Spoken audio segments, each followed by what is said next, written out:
माँ, माँ। अरे क्या माँ माँ कर रहा है? बकरी का बच्चा है क्या? अरे माँ, मजाक छोड़ो। मुझे फाइनली वो मेन चौराहे वाली दुकान मिल गई है। अब देखना, आपका बेटा दुगनी स्पीड से पैसा कमाएगा। ओफो, ये क्या? मेरी ऑनलाइन मेकअप क्लास चल रही है। इतनी जोर से क्यों बोल रहे हो आप दोनों? अरे मेरी धर्म पत्नी जी, मेकअप क्लास बाद में करना। वो चौराहे वाली दुकान मिल गई है हमको। अरे वाह! रुको, मैं अपनी माँ को फोन लगाकर बता देती हूँ। अरे मैं भी अपने रिश्तेदारों को बता देती हूँ। कितनी खुशी की बात है। हाँ हाँ, मैं भी अपने दोस्तों को बता देता हूँ। 1 हफ्ते बाद रजिस्ट्री है। बस, घर में खुशी का मौका था। उन तीनों ने अपने अपने फोन उठाए और लोगों में बात फैलाना शुरू कर दिया। और रही सही कसर, श्वेता बहू ने अपने पड़ोस में सबको बताकर कर दी। अरे वर्मा आंटी, अब हम भी जल्दी कार ले लेंगे। घर का रेनोवेशन होगा और ठाट से रहेंगे हम भी। अरे, ऐसा क्या हुआ? लॉटरी बाटरी लग गई है क्या? अरे, इस बार चौराहे वाली मॉल में हमको भी दुकान मिल गई है। दुकान नंबर 21, जो एकदम चौराहे पर है। अब ग्राहक बढ़ेंगे तो आमदनी भी बढ़ेगी ही ना। अरे वाह, कितनी खुशी की बात है। मैं बहुत खुश हूँ तुम्हें इतना खुश देख के।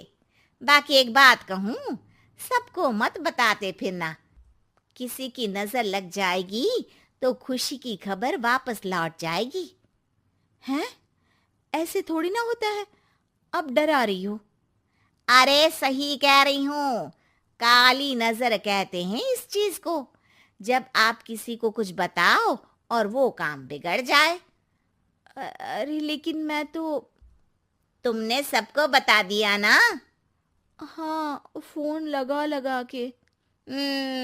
अब बच के रहना। काली नजर बड़ी खतरनाक होती है। श्वेता इतनी खुश रहती है कि वो वर्मा आंटी की बात पर ध्यान ही नहीं देती, जबकि पड़ोस में और भी लोगों से खुशी की खबर शेयर करती रहती है। अगले दिन राजेश बहुत दुखी होकर घर आता है। अरे बेटा, क्या हुआ? मुंह क्यों सूजा हुआ है? मधुमक्खी ने काट लिया क्या? माँ, वो दुकान किसी और के पास चली गई। किसी ने ज्यादा भाव लगा दिया। अरे पर बात तो आपसे हुई थी ना उस दुकान वाले की। हाँ, आज मैं टोकन अमाउंट देने गया था, तब मुझे पता चला। कोई आकर सुबह मुझसे पहले ही ज्यादा अमाउंट दे गया।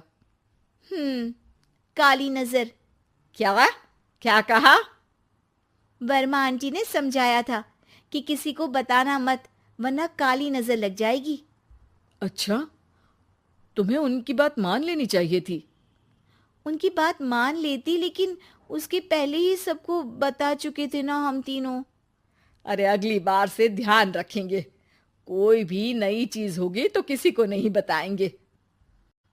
तीनों कुछ दिन ऐसे ही रहते हैं, पर एक दिन श्वेता को एक मेल आता है। राजेश, मेरा ऑनलाइन मेकअप कोर्स कंप्लीट हो गया। अब मैं खुद का पार्लर खोल सकती हूँ।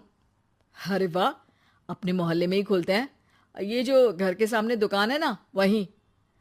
हाँ, यहाँ सस्ती भी मिल जाएगी। अगले दिन श्वेता वर्मा आंटी के पास जाती है, मिठाई का डब्बा लेकर। अरे आओ आओ, कैसे आना हुआ? जोर से नहीं बोलूंगी। वो सामने वाली दुकान है ना, वहां मैं अपनी पार्लर की दुकान खोलने वाली हूँ। उसकी मिठाई है। अरे वाह, बहुत बधाई हो तुमको। हाँ, मैं कमाने लगूंगी तो राजेश पर पूरे घर का बोझ नहीं रहेगा ना आंटी जी। ये तो है। पर ये बता कि तूने ये बात किसी और को तो नहीं बताई ना? अरे नहीं नहीं, पिछली बार गलती कर दी थी। काली नजर लगी किसी की और राजेश के हाथ से वो दुकान चली गई थी। सबको मत बताना। चलो मैं चलती हूँ, कल दुकान की बात करने भी तो जाना है। अगले दिन श्वेता दुकान के लिए मालिक से बात करने जाती है। अरे लेकिन दुकान तो हम कल रात को ही किसी को दे चुके हैं। कल ही? हाँ, कल ही। 2 दिन बाद कोई यहाँ पार्लर भी खोल लेगा। अब कहीं और दुकान देख लीजिए। अरे पर हमको भी तो पार्लर ही खोलना था।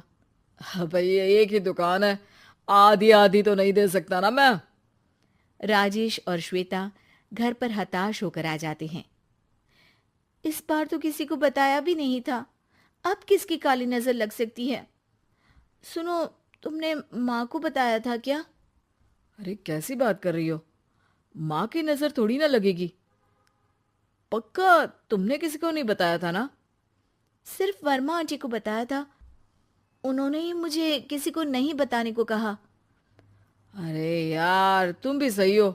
मेरी माँ को नहीं बताने को कह रही हो, पर वर्मा आंटी को बताना तुम्हें जरूरी लगा। अरे वर्मा आंटी ने ही तो काली नजर के बारे में बताया था ना, वो हमेशा हमारा भला ही तो चाहती है। मेरी माँ भी हमारा भला ही चाहती है। अरे पर चिल्ला क्यों रहे हो? बात नहीं कर सकते क्या आराम से? नहीं आता हो आराम से बात करना, और करना भी नहीं चाहता हूं मैं। दुकान जाने का दुख गुस्से में बदल गया था और राजेश और श्वेता में बात बंद हो गई थी।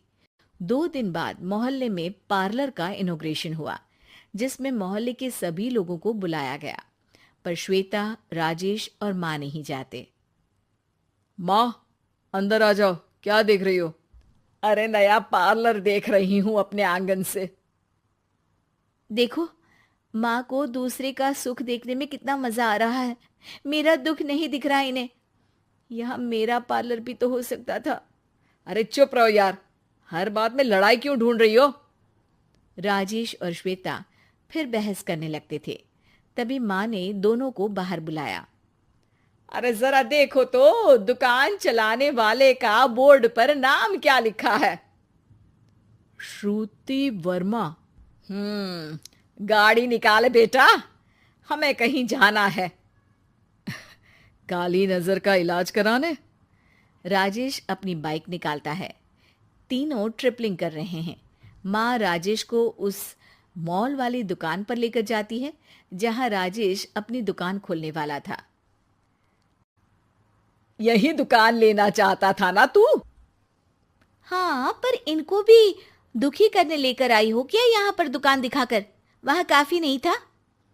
अरे श्वेता, थोड़ा सब्र रख, अभी पता चलेगा कि हम यहाँ क्यों आए हैं।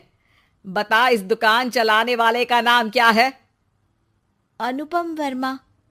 कुछ समझ में आया? वो दुकान वाली श्रुति वर्मा, ये दुकान वाला अनुपम वर्मा, और हमारे पड़ोस में हमने उस दुकानों के बारे में बताया किसको था? अब वर्मा आंटी को। मतलब वर्मा आंटी ही हमारा काम बिगाड़ रही है? नहीं नहीं, ऐसा नहीं हो सकता, ये बस इत्तेफाक है। राजेश अपना फोन निकालता है और श्रुति वर्मा और अनुपम वर्मा के नाम फेसबुक पर सर्च करता है, जहां ये दोनों ही वर्मा आंटी के रिश्तेदार होते हैं। श्वेता को समझ में आ जाता है कि वर्मा आंटी की ही नजर काली नजर है। अब क्या करना है? कोई भी खुशी की खबर हो तो काली नजर से बचना है, यानी वर्मा आंटी से बचना है। अरे पर मुझे ये समझ में नहीं आया कि वो हमारे साथ ऐसा क्यों करेंगी। अरे बेटा, एक सीख है, दूर के आदमी को आपकी तरक्की से कम परेशानी होगी, पड़ोसी को ज्यादा। दोनों माँ की बात में हामी भरते हैं और अगला काम चुपचाप करने की कसम खाते हैं, ताकि आगे से वर्मा आंटी कोई काम ना बिगाड़ सके।